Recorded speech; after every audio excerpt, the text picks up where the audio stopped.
Hello viewers, in this video I will discuss about the second law of thermodynamics.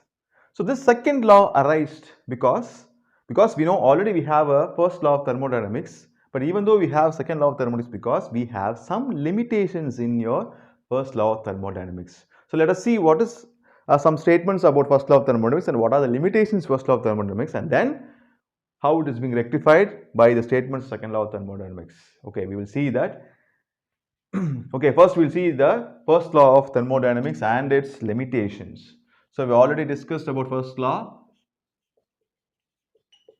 So first law, so it says that for a cyclic process, see, for a cyclic process,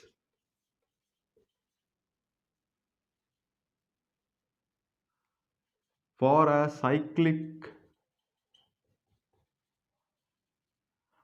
net heat supplied to the system will be equal to the net work done by the system. Okay, in certain cases we are assuming it as cyclic process for certain analysis. Normally cyclic process is not possible, but we are assuming it as cyclic. Okay, so for doing some kind of analysis we are considering it as a cyclic process. So for cyclic process, this is the equation: the net heat supplied will be, it is proportional or equal. Okay, but generally we have the equation that we have learned before, that is delta Q is equal to delta U plus delta W. This is a non-cyclic process. It is a non-cyclic process. And you also know that the first law is law of conservation of energy.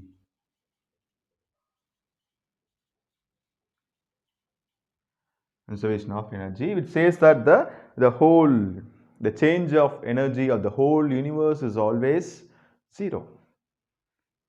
Okay, so now let us see what are the limitations in your first law of thermodynamics. Okay, so it says that the limitations.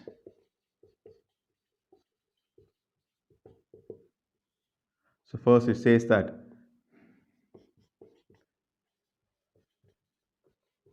it sets no limit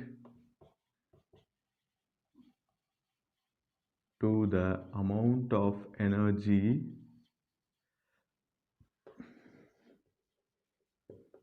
of the system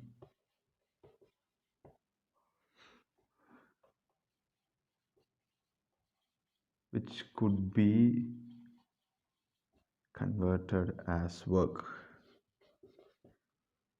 So here we see that in the statement it sets no limit to the amount of energy gained, the energy gained of the system or by the system, which could be converted as work. Okay, so for this, so let us take arrangement like this. Let us consider this is a piston and this as a cylinder, and we assume that we have some kind of system inside. Okay, so now when heat is supplied, you know that. So see that when heat is supplied, you know that the energy will be gained by the system inside. Okay, so this particular law doesn't specify the limit. It does not specify. We know that energy will be gained by system, but does not specify what could be the limit of the energy gained by system which could be converted as work.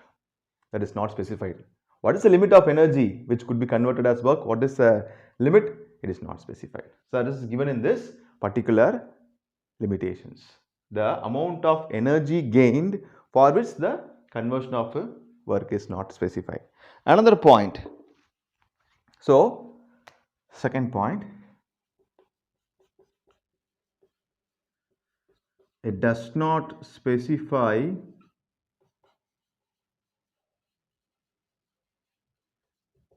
condition of transfer of heat into work. So does not specify the condition,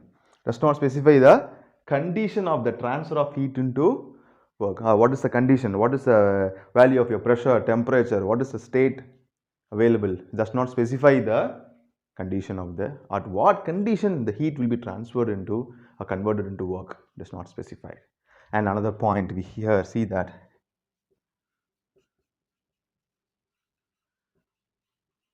it does not specify the direction of heat transfer. It does not specify the direction of the heat transfer, whether heat flows from lower to higher or higher to lower. It is not specified in this first law of thermodynamics. Heat gets transferred, whether it transfers from lower to high temperature, low temperature. What is the direction of the heat flow? It is not specified in this particular law. And thinking the fourth point, above 100% efficiency of engine.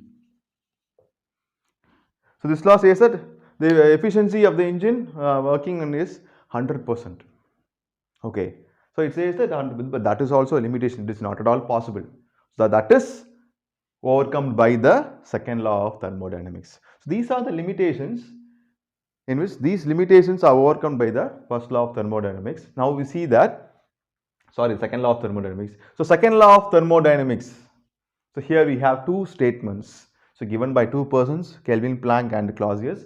We will see that Kelvin Planck statement. The Kelvin Planck statement, it talks about the efficiency of the heat engine, and this Clausius statement talks about the coefficient of performance of refrigerators and heat pumps. Okay, so now we'll see the statement of the Kelvin Planck statement. It states that no process is possible. No process is possible whose only aim is, see that, absorption of heat and completely converting that heat into work. It is not at all possible. For example, let us take a bike.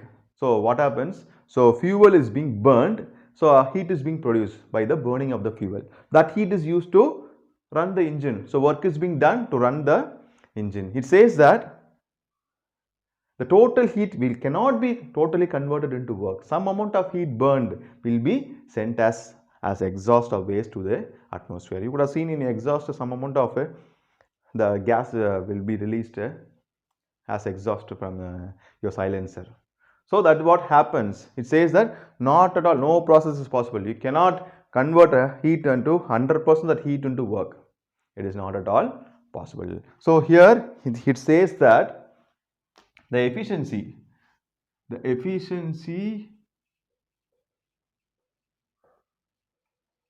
of an engine, heat engine, cannot be unity. That is, in terms of percentage, 100%. It cannot be, efficiency cannot be unity. It cannot be 1. Okay, it will be always less than 1. Okay, that is said in your Kelvin Planck statement. Okay, so most important. Next we have the Clausius statement. So in this statement, it is said that no process is possible whose sole result is the transfer of heat from a colder object to a hotter object. For example, you see that you're sitting in a room, coffee is being served to you, you see the temperature of the coffee is very high. So at that time a phone call comes to you. So you're going out and coming after a long time. Now see the temperature of the coffee is lowered. So now you want to drink the coffee in hot condition. So you're telling to the coffee, go increase the temperature and come. Whether the coffee will do it? No, it is not possible to increase the temperature naturally. It is not possible. We cannot do it. So what we'll do? You will ask someone to please heat this coffee and come.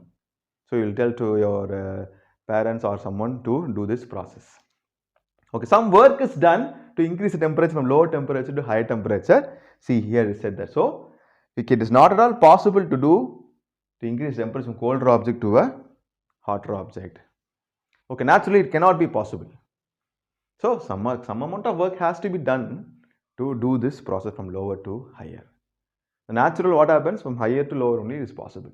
Okay, so from this it is said that the coefficient of performance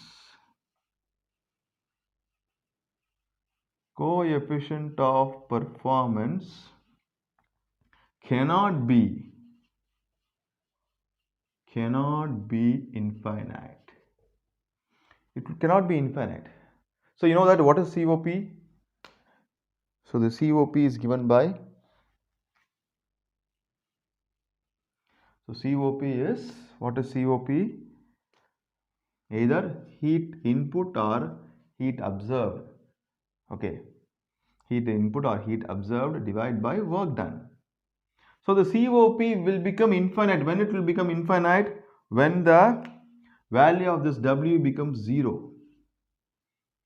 Okay, but that is not at all possible. So work will not be 0. If you want to raise the temperature, if you want to do some performance from lower to higher temperature, some work has to be done. So from this it is clearly said that it cannot be infinite. Some work has to be done, so W value will not be 0. Automatically the COP will not be infinite. Okay, so no process is possible. Naturally it increases from lower to higher temperature. These are the two statements which is given in second law of thermodynamics by two persons.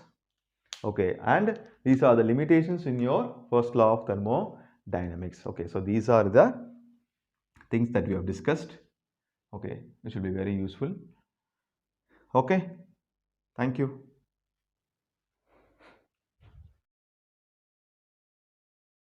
In this video, I will explain about the second law of thermodynamics. In this Kelvin-Planck statement, it says that the total heat, the given heat will not be converted 100% into work. So for this, we have a small live demo. Okay. Oh, okay. Start now. See that the bike runs. So here the engine runs. See that by the fuel burning, heat is being given. So that heat is used to run this engine. So what is the work done here? Engine is being running.